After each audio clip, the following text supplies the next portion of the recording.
this is a variant on deep-fried chili beef, really. You know that one that we all love? Love it. The Chinese restaurants, deep-fried chili beef. So what we're going to do, first of all, is get the sauce on for this, really. So we've got mirin. This is mirin. And what's mirin? Mirin, you can use mirin or sake, really, for this one. So we use some soy, dark soy, and then we use sugar. There's a lot of sugar going on here, all right? That's a lot. But because this what is... does that do? Well, the sugar, as it evaporates, the liquid, what will happen is it starts to become a sticky sort of sauce, which is what we want. So we throw the chilli in. Now, so that's basically your sauce, almost done. With this one, we're going to talk about the beef side, the beef element of it. So it starts off with the aromats, really, for this, so which we're going to take... Let me move that out of the back there. Move that out of the way. We're going to take some... this is Szechuan pepper, often known as floral pepper. Actually, can I taste it? Because it makes your tongue go numb, doesn't it? Yeah, but it's floral pepper, it's called. But Szechuan pepper, it's fantastic stuff. But what you have to do is just... It doesn't grind down in a pepper mill, so you have to use a pestle and mortar, really. Yeah. This one. That was a really bad idea. Why didn't you stop me from doing that? I was just going to, you know... God, call a lesson learned in life, you see. Don't do that. I've got to try and talk. And then you'd use... Yeah, it's amazing stuff. But you take a little bit of Szechuan pepper, some orange zest. So this is corn flour. Now, so often you can use rice flour, that kind of sort of stuff as well. It smells fantastic already. I'm getting a waft from that. Well, that's basically the sauce, and you just basically reduce this down. So a bit of sugar. Too much in there. And then we talk about beef. Now, traditionally, this can be made with any type of beef. You can use a little bit of ribeye steak. You could use sirloin steak. I've got fillet here because you want it nice and tender.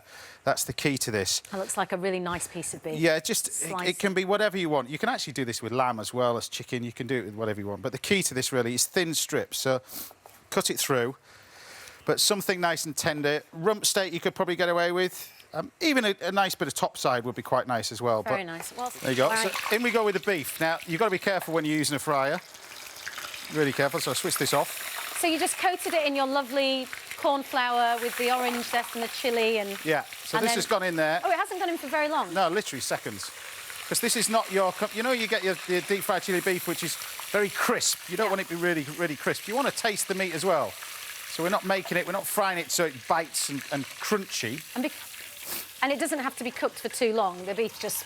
No, literally just in straight out. And you can see the sauce. So basically with this, you just drop it all in. Do it in batches, really. Deep fat fryer, get them all nice and hot. And that's that one. So just very, very quickly, the sauce is reducing down now. We're about a couple of minutes away, but the beef is all done. Coriander, I'll just lift this out of the way, but that's your beef out of the way. You can do this. The great thing about this is, particularly, you can do this, you know, in advance. An hour or two in advance, which is fine. And then how do you make it nice and warm for when your guests or... Because your sauce is already warming up, you see. This can be cold. And then you flash it through the sauce at the last minute. But you can take a little bit of... Just as a nice little garnish, you can use some... this is just shredded carrots, which basically you can just drop in the fryer as well and lift these out, and these go with the beef. So what a nice idea. But you don't need to crisp them up. They're not crispy sort of carrots. They're just basically just dropped in. I do like so a carrot crisp or a beetroot. Well, they're not really that. They just soften up, so it just looks nice in the pan. But you can see the sauce now reducing it down. You see, how do you... Now, this all is going to look fantastic, and I know it's going to taste amazing, but how do you prevent your food, because it's a lot of deep frying, from being just so... Because if I did this at home, it'd be really greasy and I'd just have... The key to anything, and the difference between cooking at home and I think and cooking professionally is you've got to get it really, really hot. Yeah, and not be afraid. Really, really, not be frightened to get it really hot. So this is now starting to reduce down. It's almost sticky. And then all we do really is you've got the beef ready. We've got the coriander here. We've got some spring onions. Additional chilli if you need it to go in there as well. Always. And we basically just add it to it. And all I'm going to do really is just finish this off. You can see it becomes nice and sticky like that. And that's super quick, like within minutes. Yeah, it's done in... The whole dish is done within 6-7 minutes. Really. When you're James Martin. No, it's true. It's just... And you just pop this in here. Trying this at home. Now, I think, you know, watching you, I think, OK, maybe I could have a go at doing this. Keep it on the heat. Yeah. The heat is as hot as possible. Now, but the key to it is don't panic with cooking, you know. Cooking is, you know, too many people panic and there's stuff all over the place. People leave things to the last minute. You don't need to worry about that. Literally just a little bit of spring onion. Then we've got the chilli. You need a sous chef or a husband or a wife or a child to help you chop the vegetables. Yeah, we've got one back out there. It's a guy called Chris. That's the technique. That's the trick to cooking in 6 minutes. But the key to this is keep it on the heat and you just mix together. So this isn't... Conventionally, chili beef would be very crisp.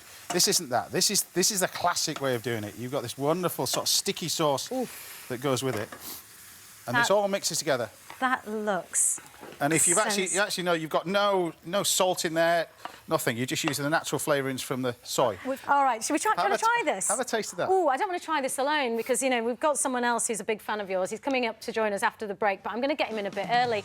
Harry, come and join us. Yeah. Where are you? Here he is. Hi, how are you? Hello, how are you? You all right? Right, Harry, good to see you. Pleasure to meet you, Come on, I know James. you're a huge fan of James, like me. Come on, I don't want to eat this all on my own. I'm a bit of a fat boy as well. So. Hardly. We'll be chatting with Harry after the break. It'll be a bit hot. I'm going to get into this, so do join us then. In the meantime, we're just going to get eating. Oh.